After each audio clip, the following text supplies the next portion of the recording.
Nós começamos semana passada de uma maneira bem informal, uma sala de casa, conversando sobre gratidão, e hoje nós iniciamos uma série de mensagens: semeie gratidão e colha alegria.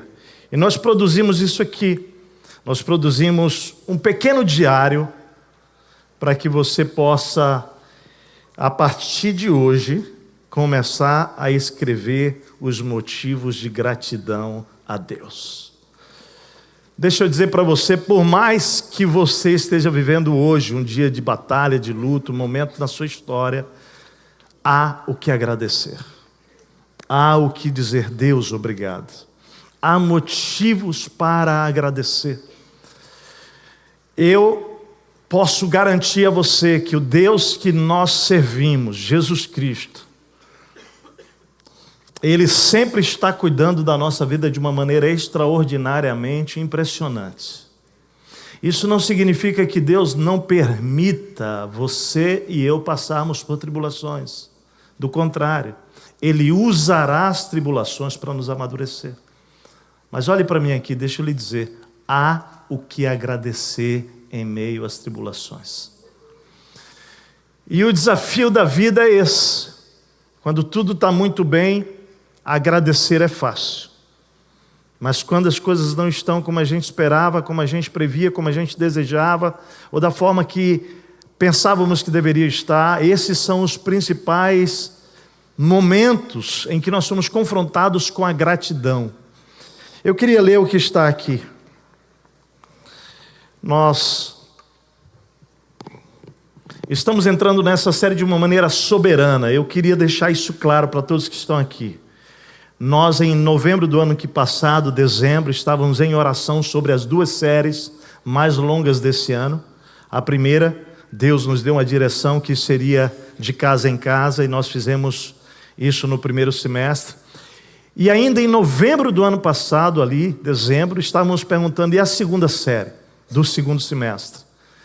E é importante que essa igreja saiba que essa série Gratidão, Deus nos deu em dezembro do ano passado. Ela não está começando por causa da inundação. Ela está soberanamente revelada para nós em dezembro, porque nós passaríamos por essa situação. E Deus já sabia. Então eu quero ler para vocês. Estamos vivendo uma estação diferente no Rio Grande do Sul. Após uma inundação histórica que trouxe impactos coletivo e individual para todos nós, temos enxergado uma resiliência, um engajamento extraordinário para reconstruir e um ânimo e encorajamento inegável para começar de novo. Não é isso que a gente tem visto no nosso estado? Tem sido lindo. Ou seja, muitos têm olhado para esse tempo como uma oportunidade de um novo recomeço após a tempestade. Todos sabemos que o imprevisto climático provocou um profundo impacto no coração das pessoas. Porém, nada disso tem nos feito desistir, pois apesar de tudo, temos mantido os nossos olhos em Deus. Amém? Mas também temos identificado um outro cenário, com respostas diferentes, respostas que vêm na forma de desânimo, de depressão, de desesperança, de murmuração e queixa. E este é um momento muito oportuno para realmente trazermos luz à cidade e ao coração dessas pessoas, sejam elas pessoas físicas, autônomas, empresários. E queridos, exatamente essa semana nós abriremos as nossas casas para trazer os nossos amigos pelos quais oramos, jejuamos por 21 dias. Amanhã, se Deus quiser, terça-feira, se Deus quiser, nossa célula se encontrará já com os nossos amigos convidados. Estamos com muita expectativa. São 3 casais e mais um jovem solteiro. Isso que foram os convidados, meu e da Martinha. Temos os nossos co-líderes que vão trazer os deles. Estamos muito animados e com expectativa. Por quê? Porque cremos que é uma oportunidade de nós trazermos à cidade, ou levarmos à cidade, esse coração de gratidão nesse tempo. É nessa realidade circunstancial que queremos convidar a nossa cidade a fazer uma escolha tão essencial: agradecer. Estamos te convidando nesse tempo a semear gratidão no coração da nossa cidade. Vamos espalhar isso, igreja? Hoje foi muito legal. Hoje nós ligamos para 4 famílias que são anciãos, que nos abençoam como igreja aqui. Eles caminham ao nosso lado, são da área de gestão, são nossos apoiadores. E hoje são os nossos setentões, que eu falo lá em casa assim. E hoje eu fiz questão de ligar para eles, com a Martinha. Nós dois, no Viva Voz, chamamos o casal do outro lado. E nós começamos dizendo, nós estamos ligando para agradecer.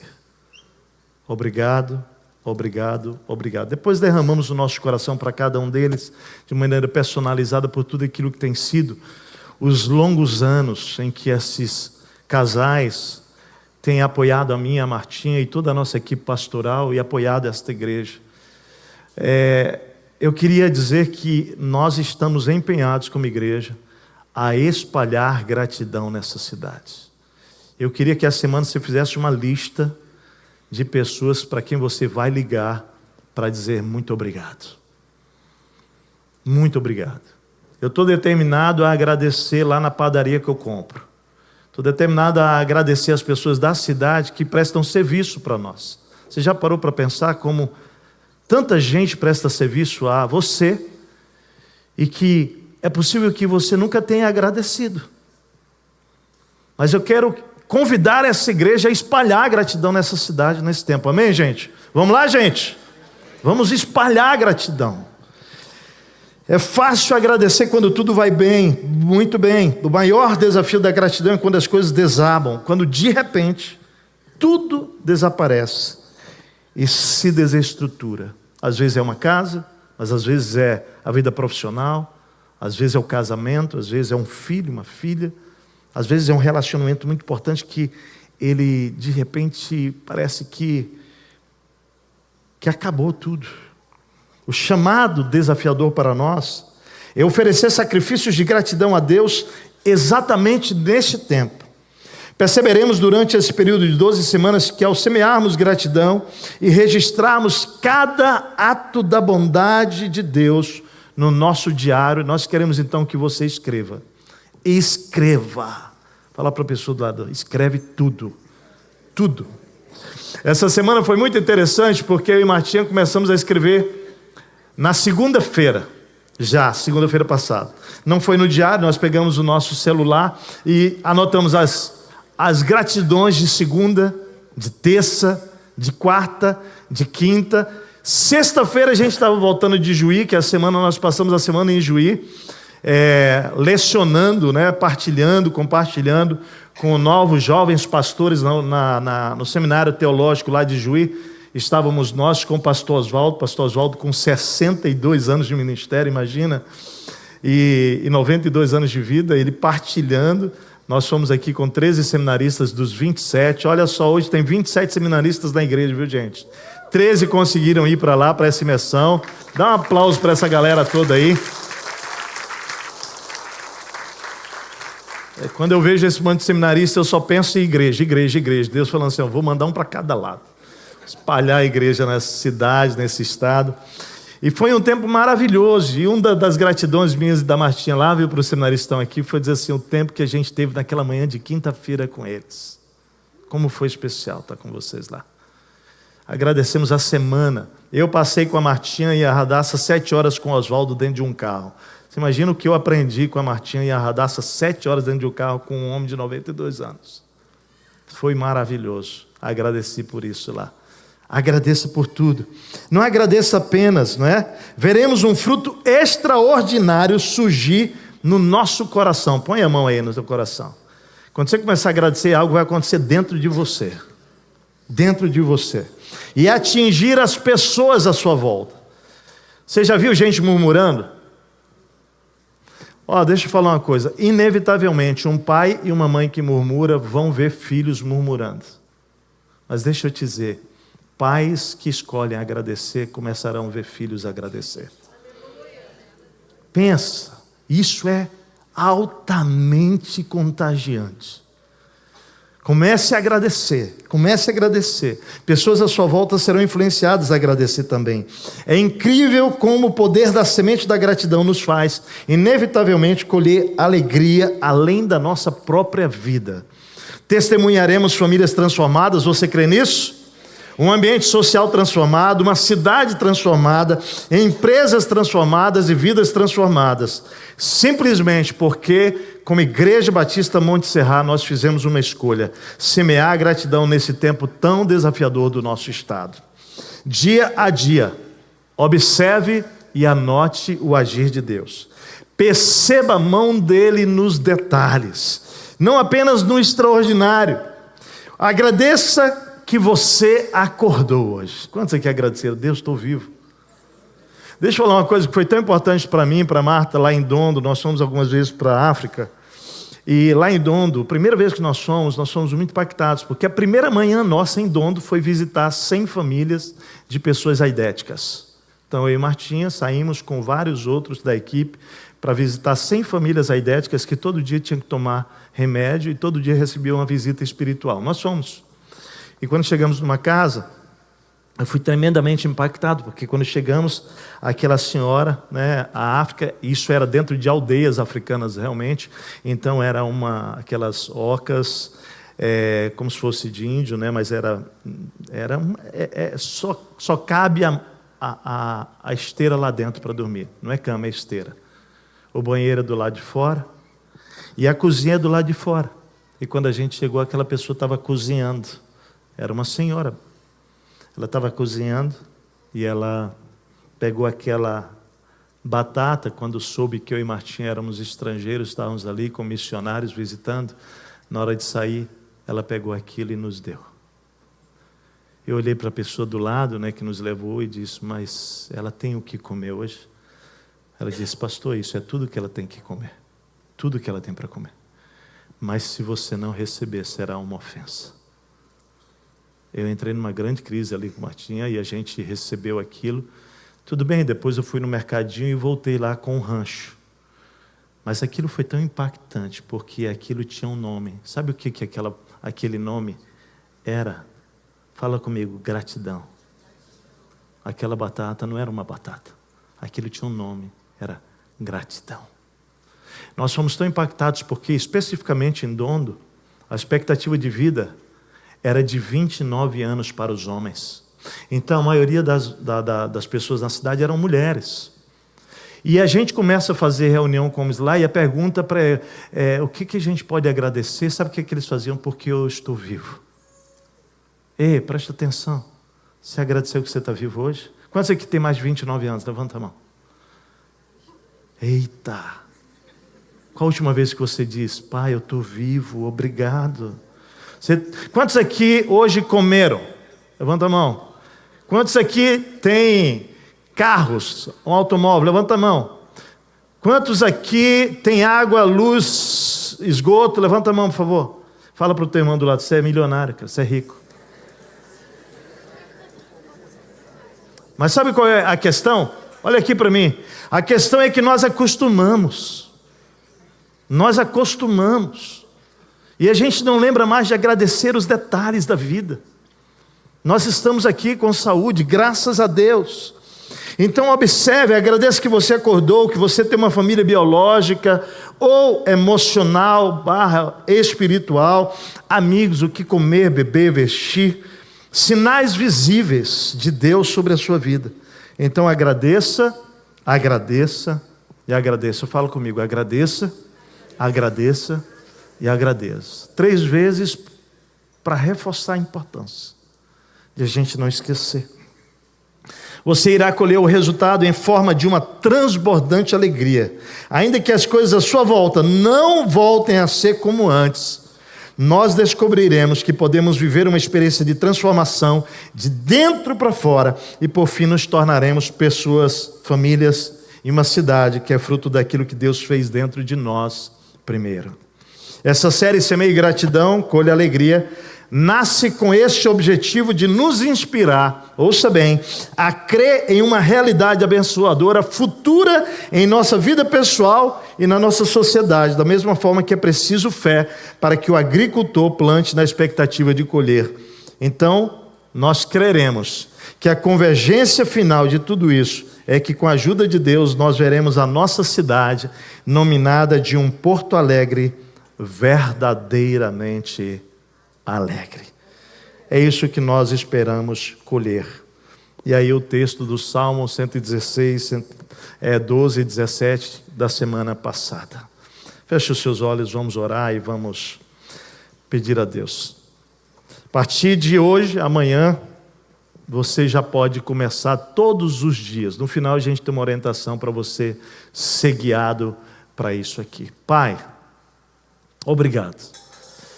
Nós somos tão gratos, e o nosso coração hoje aqui deseja ouvir sobre o poder da gratidão. Que o Teu Espírito fale poderosamente conosco. Tudo aquilo que o Senhor já ministrou até agora, nós somos gratos pela Tua presença entre nós. Mas o que nós pedimos agora, Espírito de Deus, é que não haja nenhuma barreira, impedimento para ouvir a voz do Senhor hoje entre nós. Que seja glorificado o Teu nome e que nós tomemos resoluções hoje aqui, transformadoras para a nossa vida. Em nome de Jesus. Amém. Amém. Queridos, quero começar com uma frase.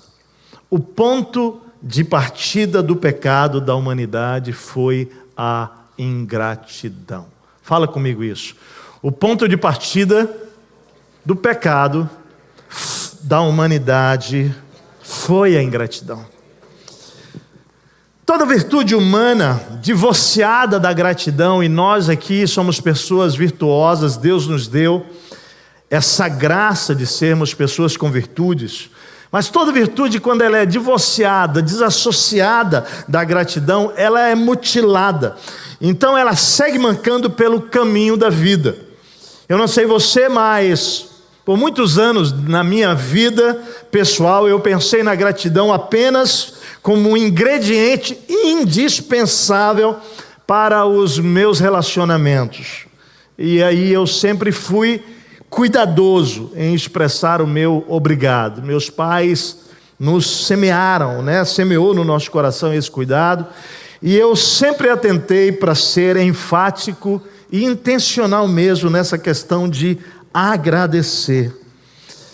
Não tenho nenhum problema com a gratidão, com dizer obrigado, quantas vezes for preciso. No entanto, ouça bem o que vou dizer. Foi apenas com o tempo que eu descobri que a gratidão tem um poder de realizar em mim e em minhas emoções uma obra mais poderosa e transformadora do que no outro. A princípio eu achava que era sobre mim, ou melhor, era sobre o outro, mas com o tempo eu fui aprendendo que o poder da gratidão é algo tão extraordinário que ele é capaz de transformar primeiro você. Ou seja, ao invés de pensar que a gratidão é apenas um ato que alegra o coração de quem a recebe, com o decorrer da vida, descobri que ela mais impacta a minha própria vida do que daqueles a quem eu a expresso. Na verdade, hoje eu compreendo claramente que a gratidão é uma das principais maneiras pelas quais Deus infunde poder à vida, alegria à vida, resiliência em nossa própria luta cotidiana da vida.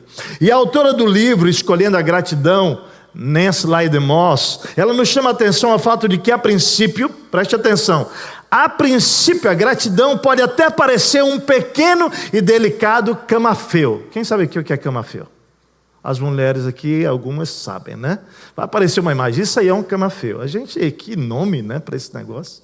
Mas é isso, quantos aqui sabiam o que era isso? Aí levanta a mão. Só não sabia que era camafeu, né? Agora você sabe.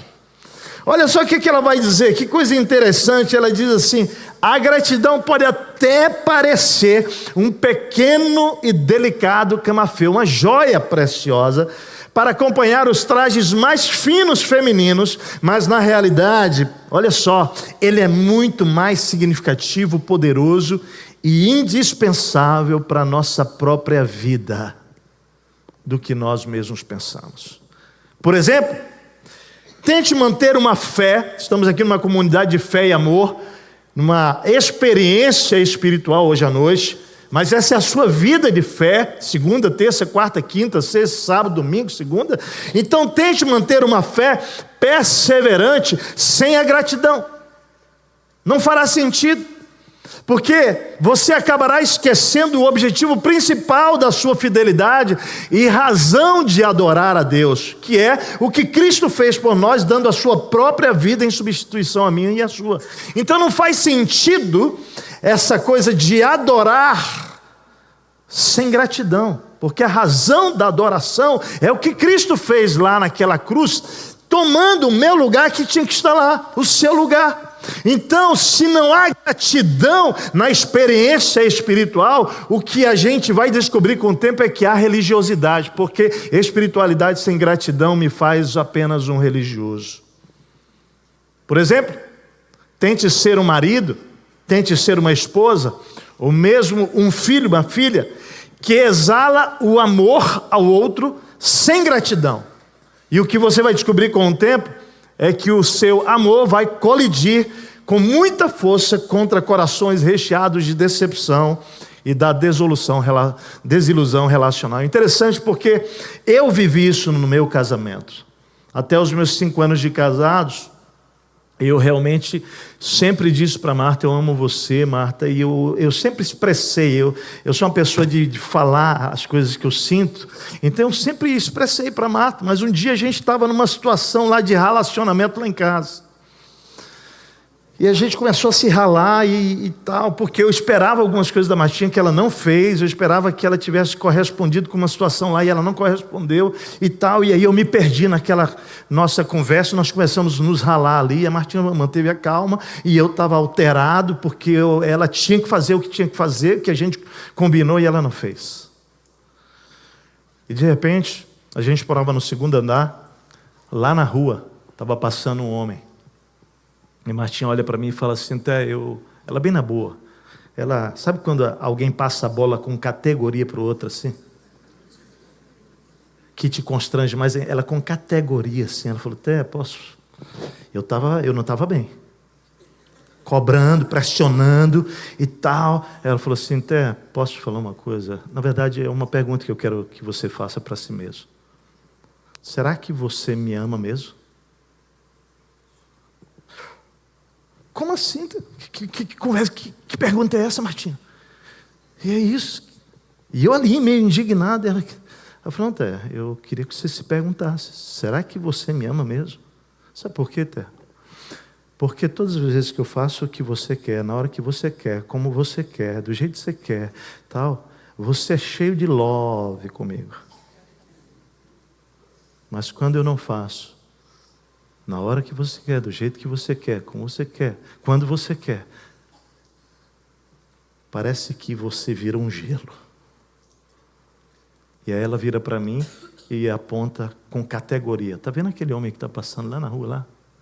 Bem nessa hora está passando um cabra lá na rua lá.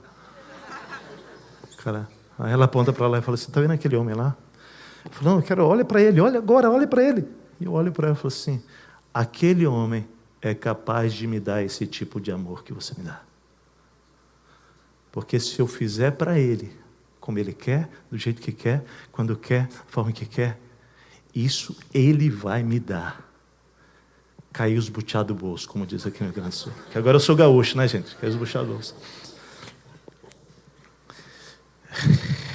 Sabe quando você fica sem palavras e de repente você tem que olhar para você? E você tem que se deparar com uma realidade que você não estava se dando conta. Qual era a realidade? É essa: amor sem gratidão. Chega um momento onde o outro lado lá, aquilo vai ferindo e machucando. Esse é o amor exigente. Eu estava me descobrindo como um homem exigente. Aquilo foi tão importante, e aí a gente descobre uma coisa, e eu digo assim, nós dois descobrimos a coisa, estou falando nós dois, para trazer a Martinha um pouquinho para cá também, para não ficar só em mim o erro, né?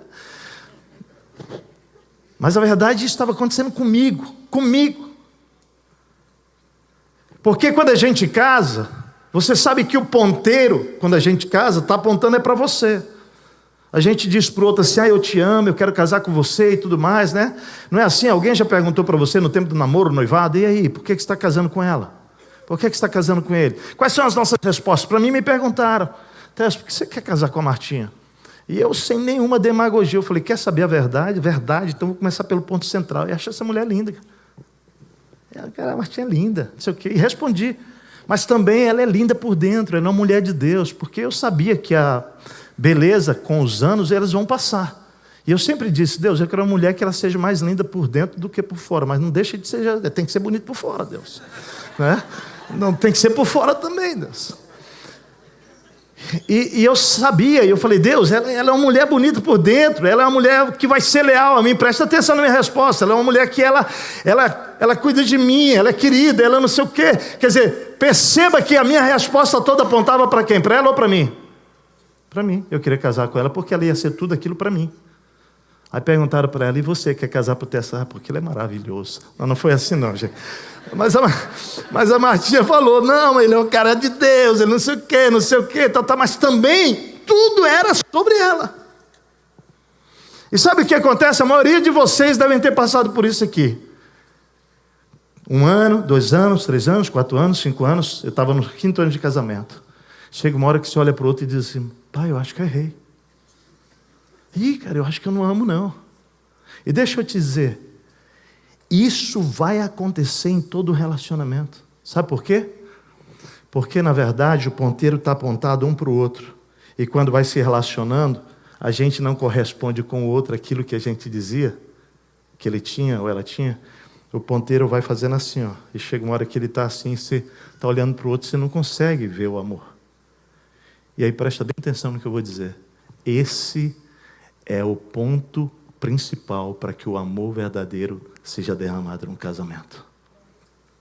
Porque é nesse momento que nós descobrimos eu acho que eu não te amo, mas você está descobrindo é que você ama a si mais do que amava a pessoa. E aqui tem que ter uma mudança de chave no casamento. Qual é? Os dois, o ponteiro está apontando para onde? Os dois olham para Deus e diz, Deus, para nós podermos conseguir viver isso aqui, derrama o tipo de amor que eu não tenho, que é o amor com que o Senhor me amou, apesar de mim. Porque assim foi que Cristo amou nós. A Bíblia diz que Deus nos amou quando nós éramos ainda o quê? Pecadores. O amor de Deus não é um amor condicional, ele é incondicional. Então a única possibilidade de eu viver um casamento abençoado com a Marta era que os ponteiros que estavam nesse ponto fizessem assim agora. Esse estava apontado para mim, esse para ela. E agora os ponteiros estão para Deus e a gente tem que inverter. A gente vai dizer agora eu amo você apesar de, e você me ama apesar de. E esse amor que flui de Deus, que te faz capaz de entrar num relacionamento e mantê-lo até o último dia, é o amor que flui da fonte divina que nunca mais vai acabar. Posso dizer para você que ali houve uma mudança. Sabe por quê? Porque a partir dali eu comecei a agradecer.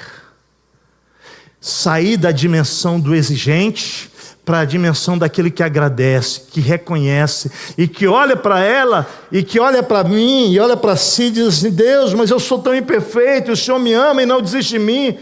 Deus, e ela me ama apesar de mim, eu quero amá-la apesar dela. E aí a exigência vai saindo desse relacionamento e vai entrando o quê? Um amor fala comigo, com gratidão. Um amor com gratidão. É esse nível.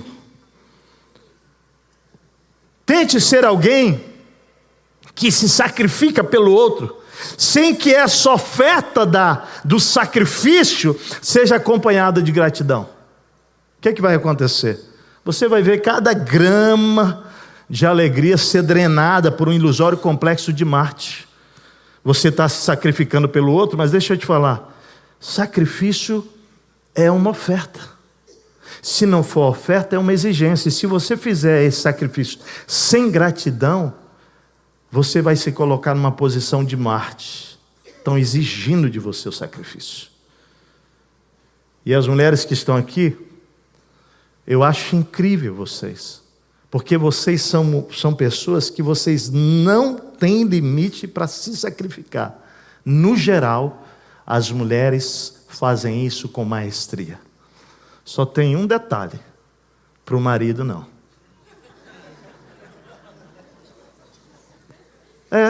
No geral se sacrifica pelos filhos, pelas filhas, pelo vizinho, mas o marmanjo, esse aí não. Esse aí não. Agora nós homens, presta atenção. Presta atenção. Fomos chamados para nos sacrificar, sim ou não, pela mulher, como Cristo fez pela igreja. E a manifestação do amor sacrificial que se parece com o de Cristo é aquele que faz a oferta para o outro com gratidão. Foi assim que Cristo sacrificou-se por nós, com gratidão. Fora disso, esse sacrifício se torna, na verdade, um espírito de Marte, um complexo de Marte.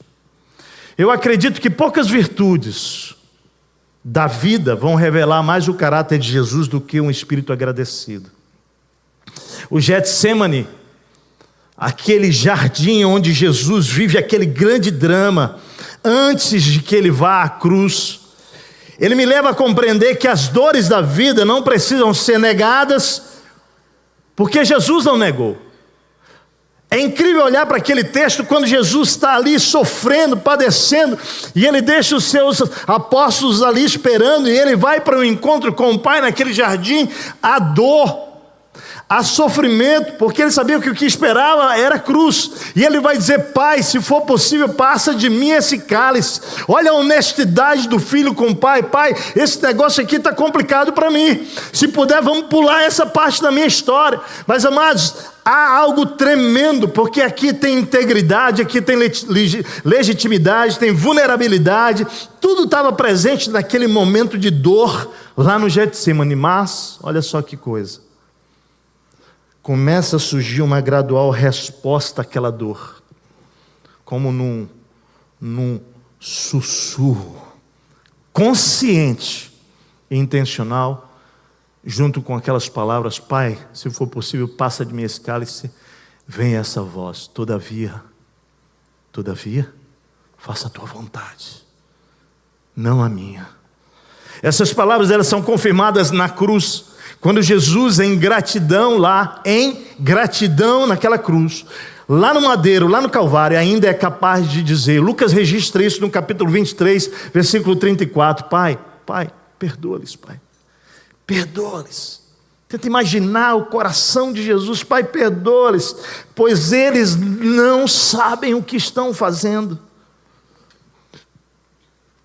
Tais palavras, que aparentemente trariam cura para os que estavam executando, matando, expressam na verdade o ato mais profundo, evidente, que o amor que fluía de Jesus transbordava poderosamente de gratidão em qualquer circunstância.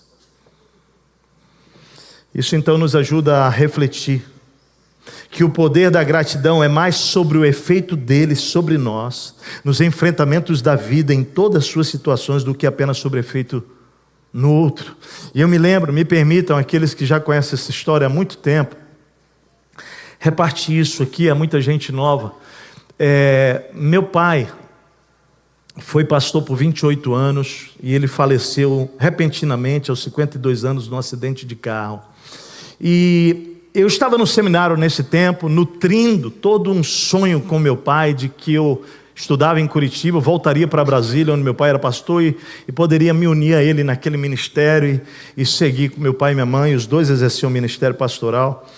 E foi um processo muito forte da minha história, essa coisa de deixar todas as coisas para trás, porque eu tinha muitos sonhos na minha cabeça. Eu estava em Brasília, trabalhava em banco, me preparando para ser subgerente, e fazendo economia, me preparando para fazer concurso público, atleta da seleção de karatê.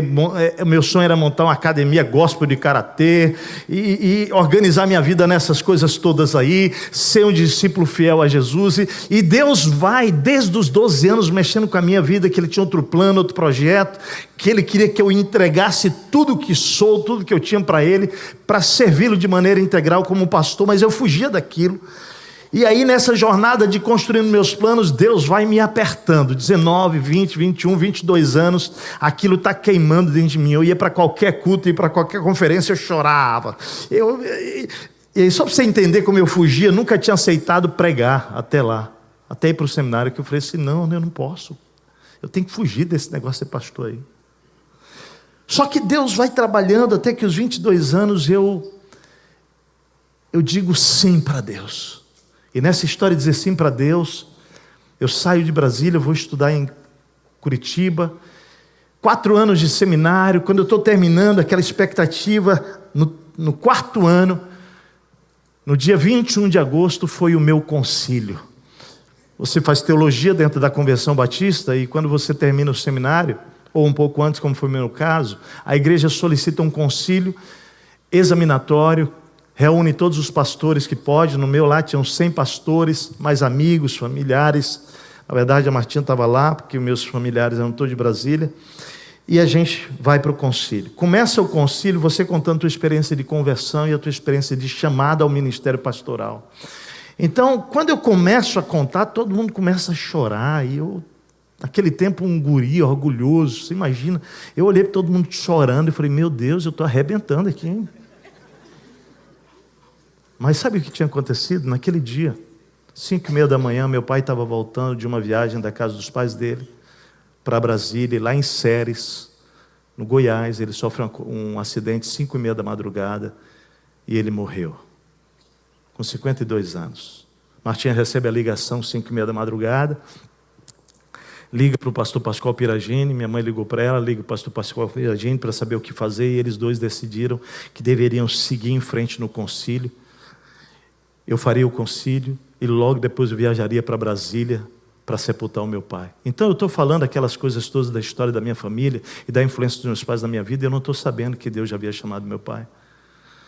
Quando eu termino aquilo, eu vou para uma sala com 9 pastores que eram os pastores da igreja. Eu seria o pastor de jovens daquela igreja, lá em Curitiba, a primeira igreja batista, naquele tempo uma igreja de 2.000 membros. Eu e Martinha iríamos liderar os jovens naquela igreja. Seríamos os primeiros pastores de jovens daquela igreja. Eu estava tão empolgado, eu estava tão animado, Deus tinha me agraciado, o concílio deu certo. E quando eu entro na sala, o pastor Pascoal falou, eu tenho uma notícia para te dar. Para mim a notícia era, agora você realmente é nosso pastor. Eu falei, estou pronto, pastor, estou pronto. Mal sabia que a notícia era sobre o meu pai. Então ele conta, seu pai estava vindo de viagem para cá, ele viria para Brasília, de Brasília ele chegaria no meu aniversário. Isso era 21 de agosto, meu aniversário é dia 24 de agosto. E dia 12 de setembro seria o culto de consagração ao ministério pastoral. Meu pai ia impor as mãos sobre mim, orar sobre mim e pregar naquela noite. Então ele conta isso para mim, Deus chamou seu pai. Eu dei um grito, não. Eu não aguentei, aquilo era uma coisa terrível, parecia que o chão abriu. Eu falei assim, o que é? Eu nunca tinha sentido uma dor assim. Então eu embarco naquele avião com a Marta e a gente vai, e eu estou sentado na janela e a Marta tentando ali me consolar, e ela dizia para mim uma frase que ficava, foi o que ficou, ela falou, Tércio, não questiona o porquê, pergunta para quê. Deus tem um plano, e olha só, não foi ontem nem amanhã, e a gente está ali dentro, e eu começo a olhar então para a janela, e o dia estava lindo como hoje, gente, e de repente eu começo a observar, Deus me chama a atenção, a palavra de Deus diz que a criação fala, né, revela a glória de Deus, e quando eu começo a olhar para as nuvens, tinha então como se fossem algodões, aquelas cenas maravilhosas, eu lá em cima, e Deus vai me chamando a atenção para a obra da sua criação, para a grandeza da sua majestade. Eu estou olhando para aquilo, eu começo a me emocionar, e Deus então me faz uma pergunta dentro daquele avião. Ele fala para mim, meu filho, você acha mesmo? Porque o que estava lá dentro de mim era assim, ó, o Senhor é, oh Deus, o meu problema não era com ninguém, era com Deus, era o problema mais grave do mundo. Eu estava questionando soberania, eu estava questionando amor de Deus. Como é que o Senhor fez isso comigo? Como é que o Senhor tira um pai numa hora tão tremenda da minha vida, onde eu tinha expectativas A, B, C, desabou. Deus, cadê você? E naquele momento o Senhor me leva para fora do avião, e eu começo a contemplar a criação, e aquilo começa a mexer comigo. De repente o Senhor faz a pergunta, você acha mesmo? Você acha mesmo que eu errei? A questão é que essas coisas não tinham sido declaradas. Eu não tinha falado para ninguém que eu estava ali numa crise espiritual. Eu não falei para Martinha, eu estava ali lutando com aquilo dentro de mim, o Senhor errou, só que eu não falava, não abria a minha boca, mas Deus via. Deus viu.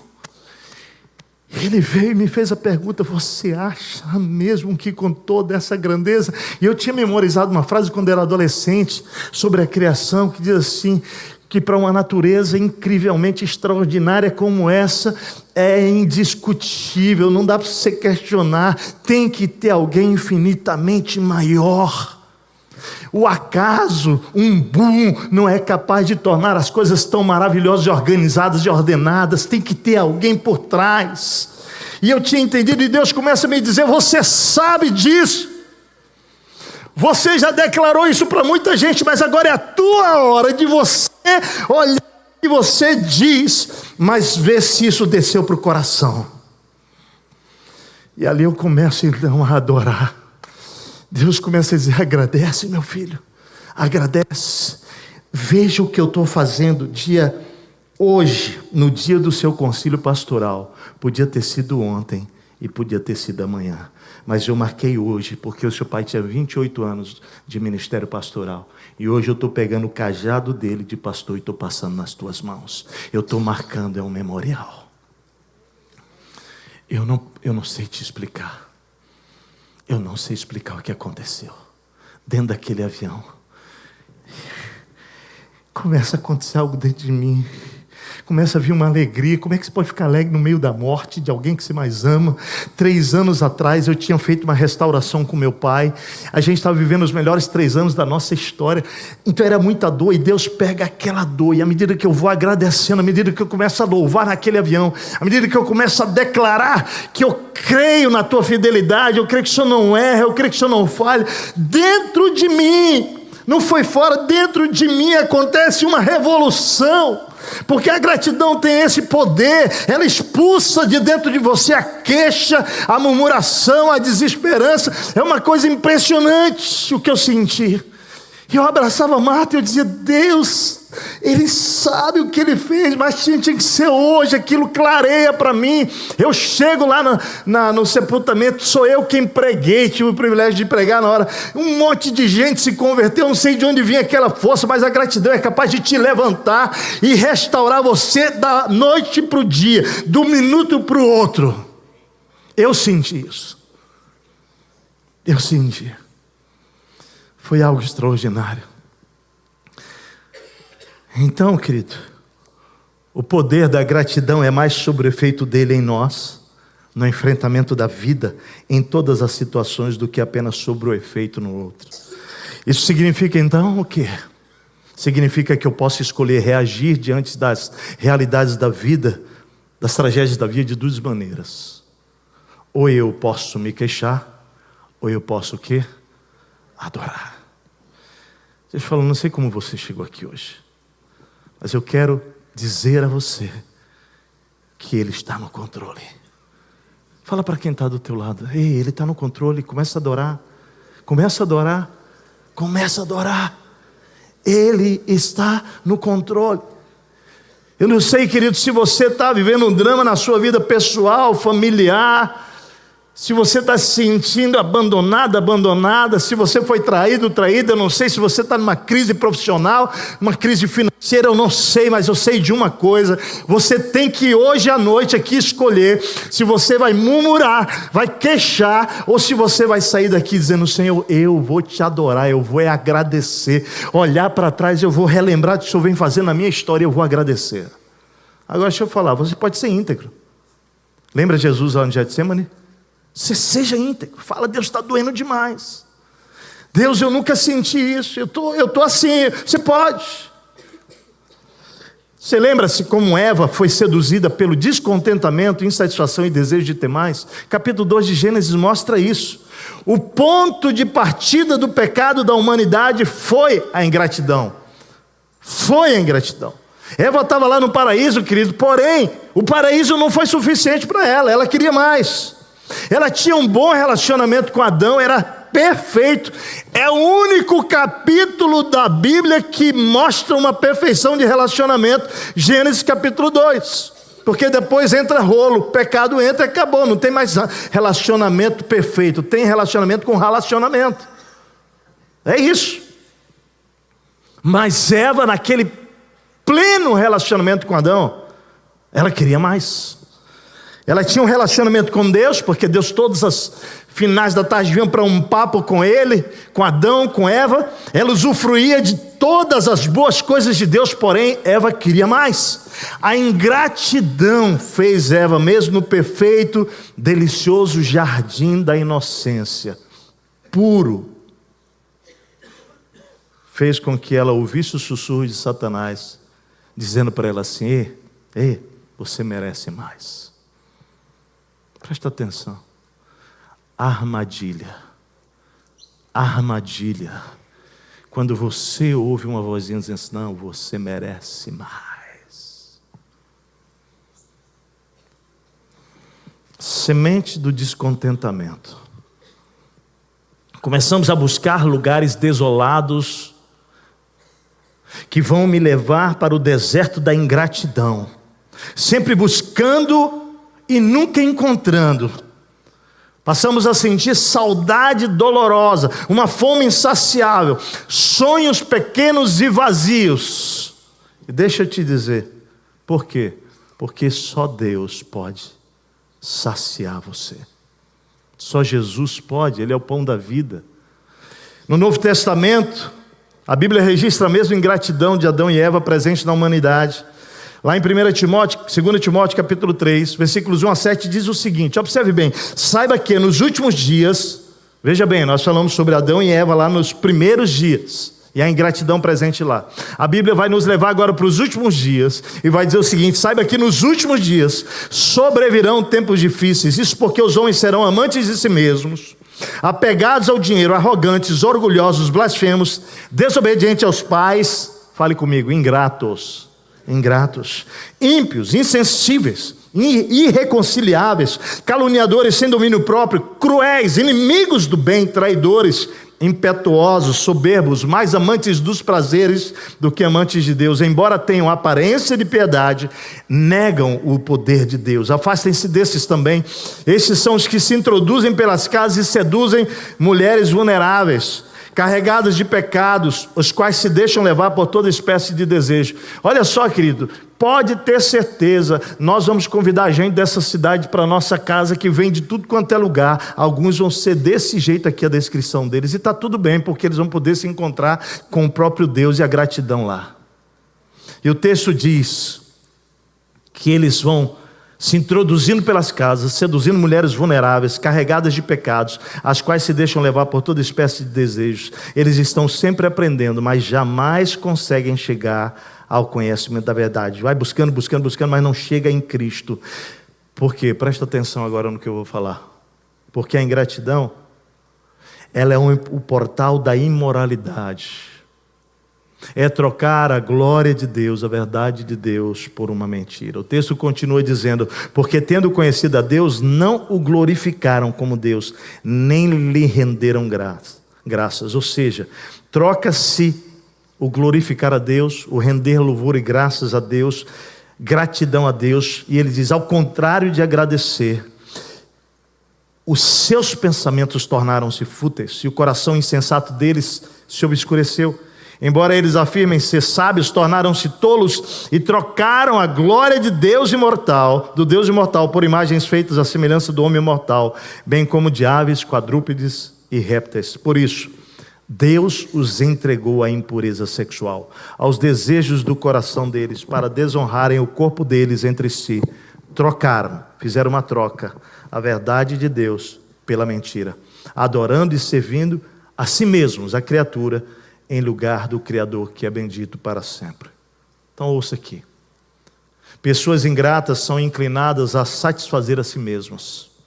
geralmente se concentram em minhas necessidades, meus sofrimentos, meus desejos, minhas dores, meus sentimentos. É uma pessoa cheia de si que raramente considera as necessidades dos outros. A propósito, querido, eu acredito que esse é o porquê do pecado da impureza sexual ser um resultado comum da ingratidão. Porque a pessoa só enxerga a si mesma e acredita que o mundo existe para satisfazer as suas necessidades. Ela é uma isca suculenta para um tentador que se delicia em acusar Deus de ser injusto e sovina.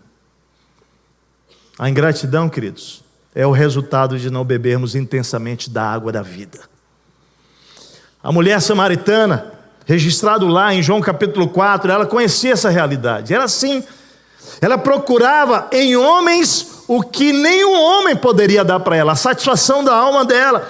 Ela tinha tido 5 maridos e a Bíblia diz que quando ela se encontra com Jesus naquele poço, ao meio-dia, Jesus, ao conversar com ela, vai revelar que ela estava com o 6º homem e aquele não era o marido dela. Por que essa alma clamava assim? Porque até então ela estava desesperada em encontrar, saciar sua sede onde não encontraria. Jesus então vem para fazer a história da mulher samaritana ser absolutamente transformada, poderosamente transformada. Por quê? Porque Jesus, Ele é a água viva para o coração ressequido pelo deserto da ingratidão. Fala comigo, Jesus é a água viva para o coração ressequido pelo deserto da ingratidão. O profeta Elias viveu uma das experiências mais poderosas de encontro com Deus e o poder de Deus. Você se lembra da história de Elias, 1 Reis, capítulo 18 e 19? Capítulo 18, ele está enfrentando 850 profetas, 400 de Baal, 450 profetas de Aserá. E naquele encontro, para definir quem era o Deus verdadeiro e prevaleceria sobre Israel, ele faz um teste, ele pede para que eles pudessem levantar um altar e começar a clamar a Deus, o Deus deles, para que mandasse fogo do céu. E ele diz, eu vou fazer o mesmo. E ele faz o mesmo, joga água naquele altar, fura um buraco, joga água em tudo, ele encharca aquele altar e ele começa a clamar a Deus. A Bíblia diz que aqueles homens, clamando ao falso Deus, eles se cortam, eles fazem sacrifícios. Por favor, Deus, ouve a oração. E ninguém faz nada, mas aí ele clama ao Senhor e o Senhor ouve. Gente, agora pense a cena. De repente o céu se abre e vem um fogo e invade a manifestação da glória e do poder de Deus. Sabe o que mais me impressiona? Preste atenção. Depois de uma experiência extraordinária como essa, em que os 450 profetas são mortos, aqueles homens fogem, os profetas fogem, preste atenção, o que você faria? Você podia ir até para debaixo de um zimbro, como ele foi, Elias correu para trás de um zimbro. Mas o que eu acho que nós iríamos fazer, eu e você, seria chamar os amigos e fazer uma carninha embaixo do zimbro e celebrar a vitória, sim ou não? Não é isso? Presta atenção, você teve encontro com Deus e o poder dele. A glória desse poder se manifestou. Aqui tem uma coisa para mim muito profunda. Muito profunda. Sabe por quê? Porque me parece que nós estamos buscando hoje, nessa geração, encontros com o poder de Deus, aquelas coisas que é fogo do céu. Deixa eu te dizer, eu sou uma pessoa que eu creio no poder de Deus e eu busco encontros com Deus de experiências com Ele. Eu não acho que isso está errado, mas sabe qual é a questão, querido? A questão é que esse texto vai me revelar uma coisa muito profunda, muito séria. É que depois de todo aquele encontro, você vai pegar aquele homem embaixo de um zimbro pedindo para si a morte. Você já parou para pensar que parece que não tem coerência? Como é que pode, depois de um encontro poderoso com Deus, eu ir para baixo de uma árvore e pedir para morrer? Eu quero te explicar o que faz isso acontecer. Que nem mesmo o poder de Deus é capaz de tirar aquele cara daquela situação. Tem um nome, fale comigo, ingratidão. Se você ler o capítulo 18 e 19, você vai encontrar 3 vezes, esse cara chegando para Deus e dizendo para ele, Senhor, o que o Senhor fez aí? Porque eu fui o único que restou dos profetas do Senhor. Mas Baal, olha só, Baal, eles têm aí 450 profetas. Gente, olha que coisa louca. Olha que coisa mais impressionante. O texto vai dizer no capítulo 19, versículo 10 e 14. Ele respondeu: eu tenho sido muito zeloso pelo Senhor, o Deus dos exércitos. Os israelitas não, ele estava falando do povo dele. Eles rejeitaram a tua aliança, quebraram os teus altares e mataram os teus profetas à espada. Eu sou o único Deus que sobrou. É a segunda vez que ele está falando isso. Eu sou o único profeta que sobrou fiel a ti. O texto continua no versículo 14, de novo ele fala para Deus. A Bíblia diz que ele respondeu assim para Deus: tenho sido muito zeloso pelo Senhor, Deus dos exércitos. Os israelitas rejeitaram a tua aliança, quebraram os teus altares, mataram os teus profetas à espada. Sou eu, o único que sobrou, Deus, fiel ao Senhor. E agora estão tentando me matar. Ai, entra na autopiedade. Estão me matando. Deixa eu te falar uma coisa. Deus vem para ele então, assim, não, está tudo. Não mesmo. Elias, sobraram 7.000 profetas que permaneceram fiéis. Não foi só você não. Aqui está a explicação para nós. Por que esse homem vai para baixo de um zimbro pedir a morte? Deixa eu te dizer, eu quero que você entenda aqui, que se a gratidão tem poder de te tirar de uma miséria de condição emocional, física e espiritual, de um minuto para o outro, quando você abre os teus olhos e começa a declarar a Deus e louvar e adorar, deixa eu te dizer, a ingratidão também tem um poder tremendo de destruir a nossa alma, nosso corpo e o nosso espírito. A ingratidão, ela é capaz de causar danos terríveis. Eu quero te dar 3 coisas que a ingratidão faz com você e comigo. Primeiro, que a ingratidão nos impede de ver a realidade como ela. Fala comigo, a ingratidão me impede de ver a realidade como ela é. Eu vejo as coisas embaçadas, eu vejo as coisas na ingratidão distorcidas. Eu vejo tudo negativo na ingratidão. É incrível. Deus, só eu sobrei. Tinha sobrado 7.000. Só eu sobrei. Vou falar, querido, a ingratidão tem esse poder de ele pega as tuas emoções e de repente você está enxergando tudo torto. Tudo. Talvez alguns de vocês estejam hoje assim. Olha tudo que Deus já fez com você. Olha tudo que Deus já fez por você. E é capaz que agora você esteja vivendo uma grande luta, mas deixa eu te dizer, não sobrou só você não. Deus está querendo abrir os teus olhos para que você enxergue com clareza no meio dessa situação. A casa desabou nessa situação toda, a tua empresa não está indo tão bem. Meu querido, mas deixa eu te dizer, não é assim. Tem coisas para você agradecer.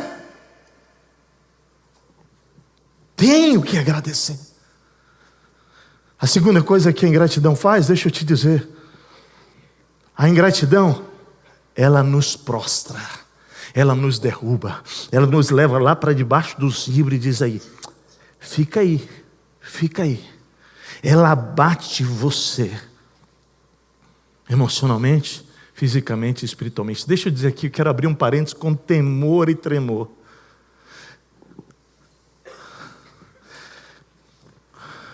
Nossos pais lutaram, clamaram, as gerações anteriores, uma guerra tremenda contra a droga da maconha, da cocaína, né, para que os filhos não caíssem nisso, para que você não caísse nisso. Foi ou não foi essa a batalha dos pais, dos seus pais? Eles clamavam a Deus, quer eles fossem convertidos a Cristo ou não, porque sabiam o poder da droga, né, o estrago que a droga quando pega um jovem, uma pessoa. Deixa eu falar uma coisa, sabe o que está nos preocupando hoje? É que hoje quem está dando a droga para os filhos são os pais, porque não estão sabendo lidar com isso, com os problemas da vida. Gente, eu sei, e posso dizer isso aqui com todo temor e tremor, que Deus usa medicamentos para reposições que a gente precisa para nos ajudar a equilibrar. Eu sei que existem medicamentos que são tomados porque está faltando em você quimicamente coisas que precisam ser reordenadas, reequilibradas para restabelecer o teu humor, a tua capacidade de pensar. Eu sei disso, eu sei. Eu tenho amigos psiquiatras, eu sei. Deixa eu dizer uma coisa, não é sobre isso que eu estou falando. Eu estou falando sobre as pessoas que estão enfrentando tragédia na vida e que estão buscando remedinho para tomar. O filhinho adolescente está lá, injeta no filho também. E você, deixa eu te dizer, por amor de Deus, se levanta para enfrentar os desafios da vida com clareza, porque fazem parte. Nós estamos entorpecendo a nós mesmos como pais, e os filhos vão entrar na mesma. Sabe por quê? Por causa da ingratidão, da incapacidade de lidar com a frustração, com a incapacidade de lidar com as frustrações. E nós precisamos das frustrações para amadurecer. Nós precisamos sim dos desafios, das coisas que não dão certas, para a gente conseguir ter uma capacidade de resiliência de dentro para fora. Porque a vida, ela não é feita dessas maravilhas, não. A vida real, ela tem coisas boas e difíceis. E você não precisa se entorpecer para dormir. Você tem que encarar a realidade dos fatos, meu amado. Tem gente que está tomando remédio para emagrecer. Deixa eu te falar com todo respeito. Vai para a academia, levanta, vai ralar, meu querido. Não estou falando sério. Tem gente que está fazendo mal para si por preguiça, por acomodação. Você está discipulando uma geração. Me perdoe por ser tão honesto, mas é que eu estou vendo gente se entorpecendo, podendo buscar aquele que vai restaurar e que te derrama sobre ti um poder para você enfrentar tudo isso. Está difícil lá no trabalho? Não toma remédio não, querido, para você dar conta do recado não. Vai para Deus, pega a palavra, começa a andar com Ele, vai orar, vai buscar o Senhor, vai pedir conselho. Vai, meu amado, porque Deus quer te dar uma capacidade, uma unção para resolver problema.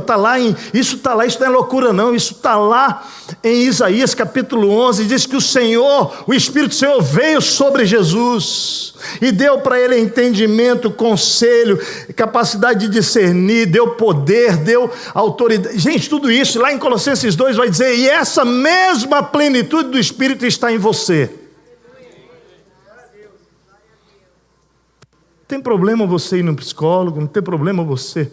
Não tem nada disso, mas a questão é a seguinte, será que a gente não está entendendo que tem um poder disponível para que a gente possa vencer isso? Agora esse texto me chama a atenção. Me chama a atenção que mesmo um líder espiritual, um profeta, um homem de Deus, ele pode se perder no meio da ingratidão, a ponto de ir lá para baixo do zimbro e dizer, eu quero mesmo é morrer. E aí sabe o que Deus vem fazer? Deus vem atacar a terceira coisa, que é o que a ingratidão pode fazer. Deus envia um anjo com um jarrinho, com água, com pão, e fala assim, levanta daí. Mas como é que eu vou levantar? Levanta. E eu acho incrível Deus, sabe por quê? Porque Deus pega aquele profeta e diz, nós vamos para um encontro. Mas o encontro podia ser num lugar bem pertinho, né? Aí Deus pega e leva esse cara para o Monte Horebe. Ele tinha tido a vitória lá no Monte Carmelo.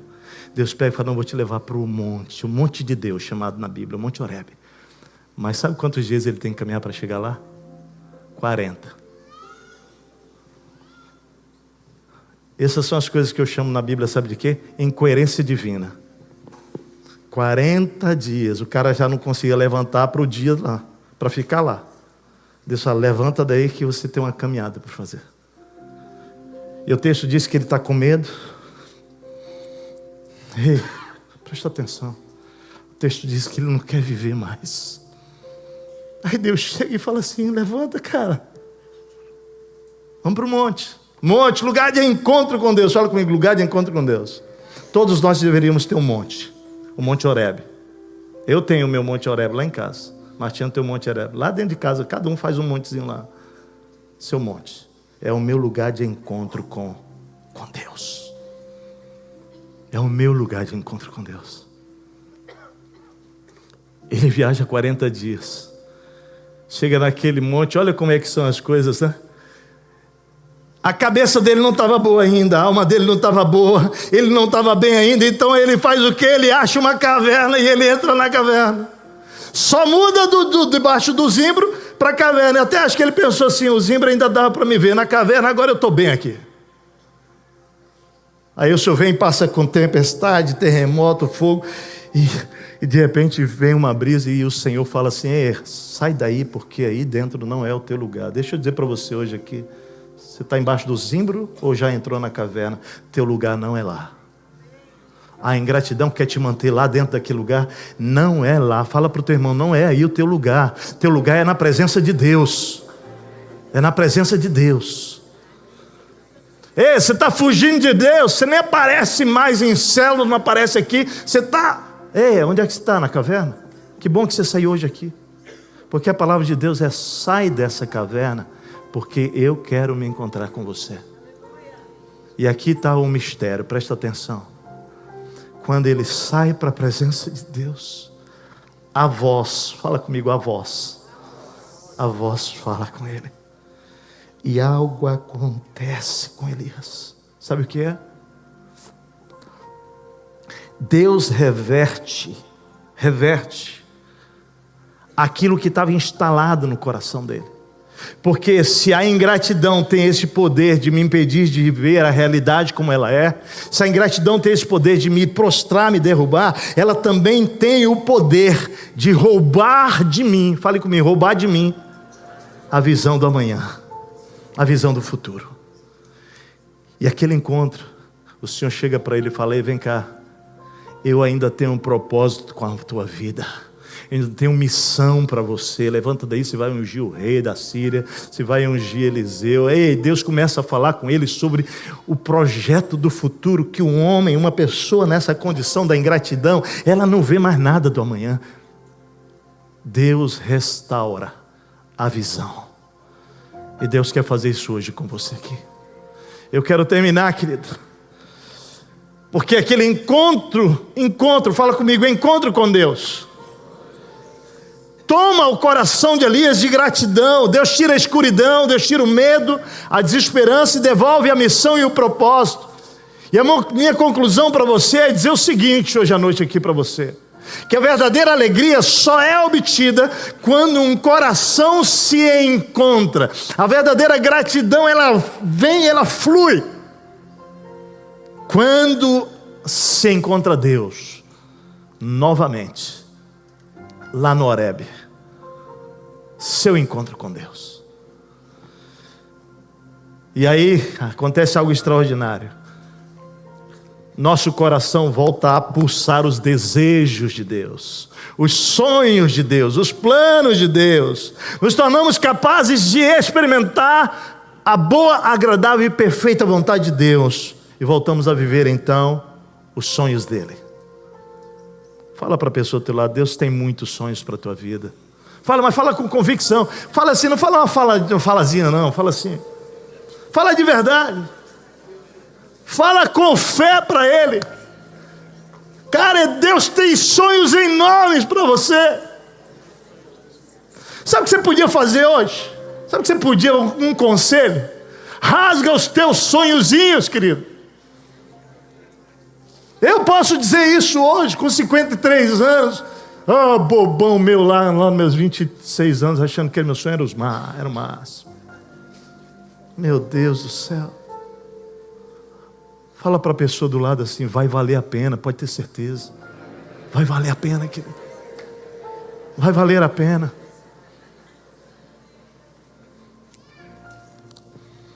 Quando nossas mentes são renovadas pelos valores da palavra de Deus, quando trocamos, presta atenção, tem que ter uma troca hoje aqui em nome de Jesus. Quando trocamos a autossuficiência que não me impede de parar, eu vou naquela minha autossuficiência. Mas quando trocamos a autossuficiência imparável por um coração descansado na soberania de um Deus que me conhece e sabe o que eu realmente preciso, aí eu consigo agradecer. A gratidão é fruto de um coração que se encontra com Deus. É uma ação de adoração. Um coração humilde teme a Deus. E um coração que teme a Deus louva e é grato por tudo aquilo que Ele faz em todo o tempo. Sabe o que é? Eu acho incrível que uma pessoa grata, ela se torna irresistível. Fala para a pessoa do seu lado assim: você pode ser irresistível.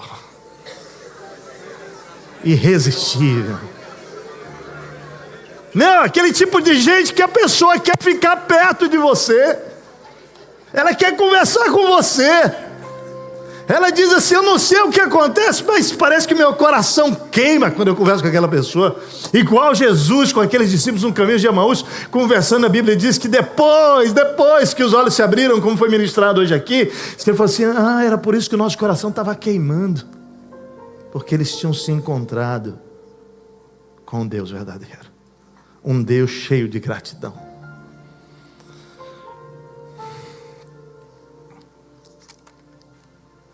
Você tem coisas para agradecer agora já? Agora, tem? Descobri, gente, que foi tudo hoje de manhã. Amanhã chegam aqui mais 500, terça-feira chegam mais 1000. Essa semana nós queremos levar tudo isso aqui. Cada um que está abrindo a célula leva o kitzinho de 12 lá, 10 pila para você poder levar o kit.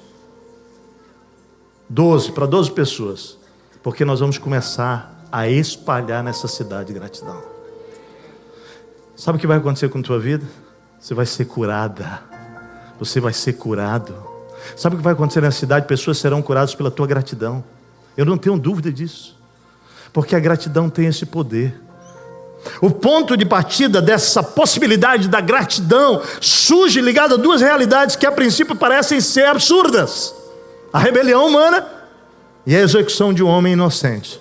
Veja bem, a gratidão manifesta pela adoração é muito mais do que florzinhas amarelas e páginas de diário. Deixa eu dizer, é sobre algo que vai fluir daqui de dentro.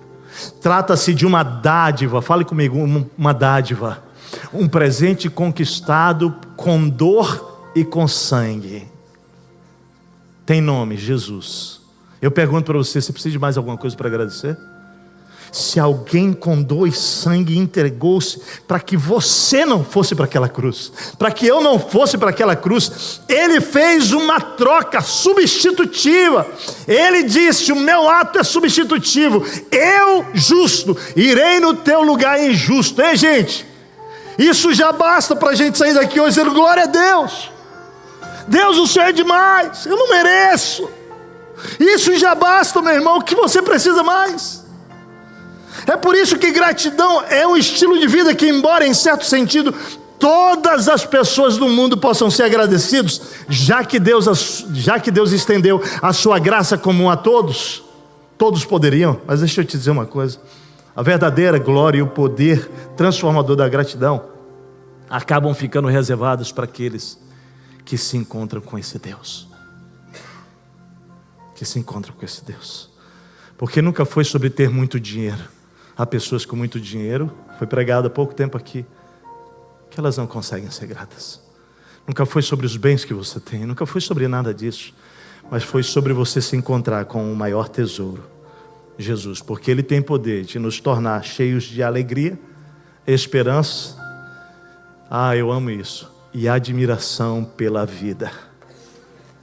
Admiração pela vida que Ele nos deu. Fecha os teus olhos, vamos orar. Pai, essa verdadeira gratidão centrada em Ti, não no dinheiro, não nas circunstâncias, motivado pela graça, compreensão de que nós não merecemos. Quando alcança tudo, mesmo os momentos mais desesperadores e as situações mais difíceis da vida, ela transforma lutadores prostrados ou subjugados em conquistadores triunfantes como Elias. E é isso que eu peço, que hoje à noite o Senhor faça isso, nesse lugar. Eu quero orar por pessoas que hoje querem sair dizendo assim: Pai, eu quero fazer uma aliança contigo. Eu quero sair daqui comprometido. Comprometido em bendizer, em agradecer, em reconhecer. Abre os meus olhos, faz-me perceber, Senhor. Porque eu quero ser um adorador. Eu quero viver uma vida centrada em Ti, como cantamos aqui. Eu quero experimentar, Deus, experimentar a graça da Tua redenção. Eu quero, Senhor. Se Deus falou contigo, levanta onde você está, para que a gente possa juntos agradecer. Deus falou com você sobre esse coração adorador, de gratidão. Você talvez não esteja conseguindo, mas se levante, comece a louvar, comece a louvar. A escolha é sobre não se queixar, mas adorar, querido, no meio dessa situação que você está. Você pode dizer: Deus, está difícil, eu estou me sentindo como o Senhor lá no Getsemane. Mas diga para Ele: Senhor, eu quero agora dizer para Ti, seja feita a Tua vontade, não a minha. Porque essa vai ser uma adoração profunda. Profunda. Está doendo, Pai, mas eu quero, como o Senhor, poder dizer isso. Pai, está doendo, eu não queria, está difícil, eu não estou conseguindo levantar, mas eu quero te dizer que o louvor, a gratidão, ela vai te levantar dessa prostração.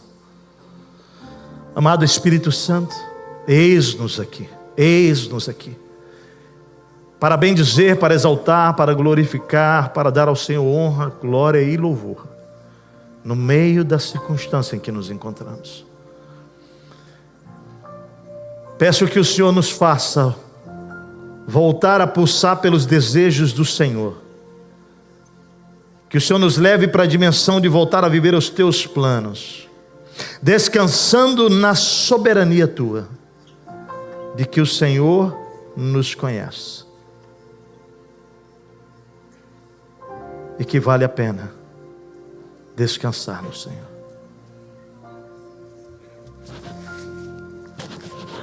Olha para mim aqui, por favor. Quando eu cheguei em Brasília, eu fui a Ceres, depois de sepultar o meu pai. Chegando lá, fui lá na Polícia Federal ver o carro do meu pai. Era uma caminhonete cabine dupla. E o agente rodoviário, ele disse para mim assim: olha, eu não sei como o seu pai morreu, porque não era acidente para morte. Não era, a gente pega acidentes. Aí mostrou os vários outros carros que estavam no pátio da Polícia Rodoviária. Assim, aquele lá não morreu, aquele lá não morreu, aquele lá não morreu. Tudo acidentes terríveis, assim, a condição do carro bem pior do que o nosso. Quando eu chego no carro do papai, a Bíblia dele estava bem no meio. Ela estava aberta com o sangue dele derramado ali. Aquilo foi um impacto para nós como família, eu peguei. Mas sabe o que foi mais forte? Foi uma história que chegou para nós como família. Quando o carro capota, saiu da estrada, caiu para baixo assim, bateu, foi rolando e bateu numa árvore, e a árvore bateu na cabeça do meu pai, foi traumatismo craniano. Ele ainda estava vivo, meu primo que estava com ele arrasta para a estrada, e quando chega na estrada, logo que chegou, um carro parou a distância daquela parede. Meu pai ainda estava vivo, então aquele carro, a pessoa desce, e quando ela desce, olha a situação, ele entra no carro e vai embora.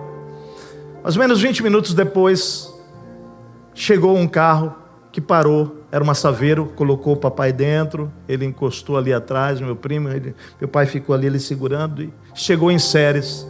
Na hora que chega em frente o hospital, chega então a maca para tirar o meu pai. Na hora que vão pegar no meu pai dá o último suspiro. Qual é o raciocínio lógico que a gente faz? Que se aquele primeiro carro, 20 minutos antes que parou, tivesse dado carona, poderia até ter salvado meu pai. Não é esse o raciocínio? Você imagina que essa história chega para nós, porque aquela pessoa que parou chegou na cidade dela e falou para outra pessoa assim: ei, eu vi uma coisa na estrada, eu fiquei suspeitando que fosse algum tipo de simulação de assalto, para assalto, né? E tal, e eu parei, e a pessoa pergunta: mas aonde? Que lugar? Que quilômetro? Tal, quilômetro tal, que tal. Mas que horas era isso? Tal hora, tal. Eu falei: cara, era o nosso primo Jeremias. Aquele cara que parou primeiro, era o primo do meu pai. E o outro primo ouve a história, já estava sabendo da morte do meu pai, conta para ele, diz: cara, era o nosso primo. Você pode imaginar o meu coração, o da família, o potencial que existia nessa notícia de nós nos revoltarmos com Deus? Você pode imaginar, né? Mas a nossa família, consolada pelo Espírito Santo, recebeu isso da seguinte maneira: eu deixei vocês tomarem conhecimento dessa história só para saber que, como Deus, eu controlo todas as coisas. Eu tinha inclusive o socorro para o seu pai, mas eu escolhi chamar para mim. E aquilo toma o nosso coração e consola, e a gente começa a agradecer a Deus no meio da dor. no meio daquele sentimento do coração rasgando, eu quero dizer uma coisa para você hoje: nós não entendemos os desígnios do Senhor. Fala para a pessoa do teu lado, fala isso. Mas fale isso agora para completar. Mas fica certo de uma coisa: Ele não falha. Ele não falha. Eu quero orar com pessoas hoje que querem entregar o seu coração a Jesus aqui, que querem ter um encontro com Jesus, fazer dele o Senhor da sua vida. Ele deu a vida por você, e tudo que Ele está esperando é um relacionamento contigo. E o que você precisa fazer isso hoje é reconhecer que você andou longe dele. Você viveu as suas próprias escolhas, mas hoje você escolhe Ele. Eu queria que a igreja pudesse orar nesse momento. Feche os seus olhos, comece a orar. Há pessoas nesse lugar que Jesus quer se encontrar com elas. Se você deseja, faz uma oração comigo agora, entregando a sua vida a Ele. Diga assim: Deus, obrigado por me encontrar hoje aqui nesse lugar. Eu ouvi a Tua voz, e eu quero hoje ter um encontro contigo. Perdoa os meus pecados, Jesus, mas hoje eu quero experimentar a partir de hoje. Diga isso para Ele: uma nova vida contigo, como meu Senhor e o meu Salvador. Jesus, entra no meu coração, e eu quero experimentar uma vida cheia de gratidão, onde a partir de hoje Tu serás o Senhor da minha história. Em nome de Jesus, amém. Quantas pessoas fizeram essa oração pela primeira vez aqui? Levanta a mão bem alto, quero ver. Amém. Várias pessoas. Você pode vir aqui, eu quero apertar a sua mão, por favor, sai do teu lugar. Vem aqui, várias pessoas. Amém, glória a Deus. Ele ama você, querido, Ele ama você. Ele ama você. Fica aqui, pode chegar aqui. Glória a Deus, Ele ama você. Ele te ama. Ele te ama, glória a Deus. Ele ama você, querido, Ele ama você. Ei, bem-vindo à família de Deus, glória a Deus. Bem-vindo à família de Deus. Isso, vem, deixa eu dar um abraço em vocês aqui, ó, aqui do lado. Aqui, ó, pode vir, se Deus falou, vem. Hoje é dia de salvação nesse lugar. Glória a Deus. Amém, aleluia. Bem-vindo à família de Deus.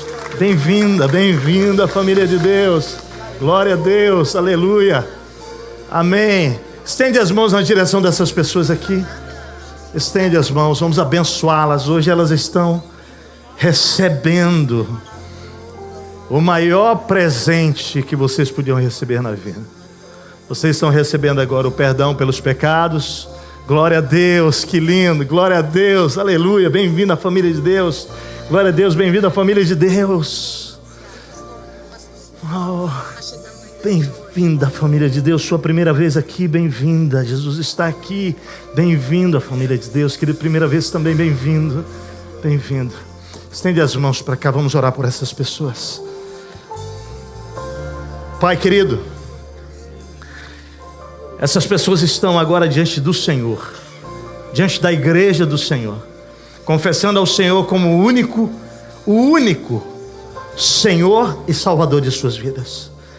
Pai, nós agora, segundo a Tua palavra, que diz que quando nós cremos com o nosso coração e nós reconhecemos que Jesus Cristo morreu e ressuscitou, e não está morto, mas está vivo, nós somos salvos, nós somos batizados com o Teu Espírito. E nós oramos agora, Deus, que o Teu Espírito venha sobre essas pessoas, e que elas possam agora ser mergulhadas na vida de Deus, imersas na vida de Deus, batizadas nessa vida de Deus. Que a partir de hoje, Pai, o Senhor comece uma revolução de gratidão na vida deles.